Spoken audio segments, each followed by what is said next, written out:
My gratitude goes to ZBS for all their work in supporting girl child education. In a million years, I would have never imagined myself standing here today. This is real proof that nothing is impossible, really. Most of you have probably heard of an orphan refugee girl. For some who have never heard of her, then I'll give you just a brief story of her life. So she was born in Rwanda, but never got to know or enjoy her country because war broke out when she was just 3, before she was 3 actually. And during the war, she lost her father. And she finally found herself in Zodiak refugee camp in Malawi in the year 2000. And that was only with her grandfather and one of her uncles. And sadly enough, her loving grandfather also passed away in the year 2007. So this girl did her primary school and secondary school right here in Malawi. Her secondary school she did at Likuni Girls Secondary School. And during the in 2009, she got 6 points at MACE. So she was among the best girl awardees in the year 2010. During that ceremony, the girls were awarded scholarships to study in China by the Chinese embassy.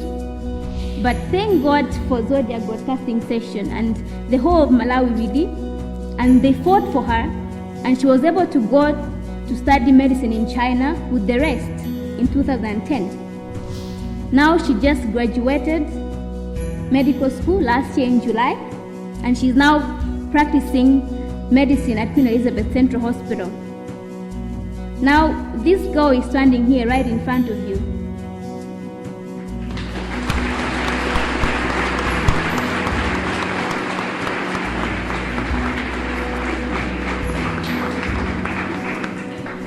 That all things are possible no matter the circumstances. And I am talking from experience because when I was in primary school, sometimes I went to school on an empty stomach. And many times I had to go to the garden first to irrigate crops before I went to school. And when I needed to study, all I could use was a small paraffin lamp.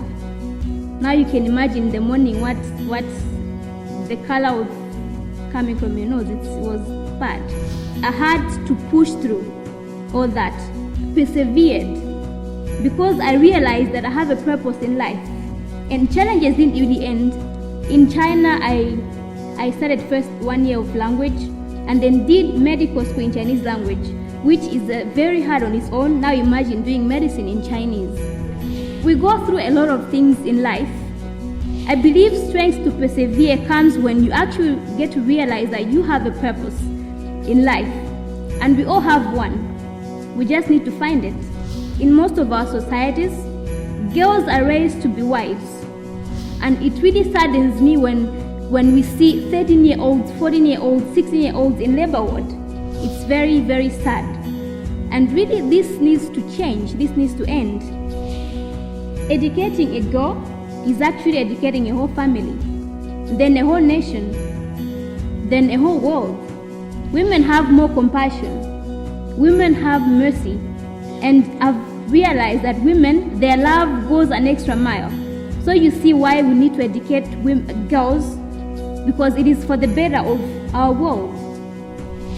It's time that we realize that we have a purpose in life and search for that purpose.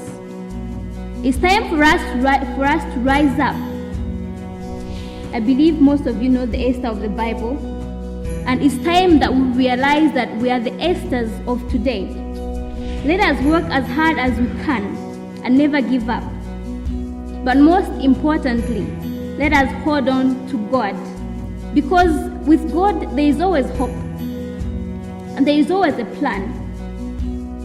Now I want to urge everyone, the whole nation actually, to really join in this for the better future of our country, our nation, our world. Thank you, ladies and gentlemen. Remain peaceful.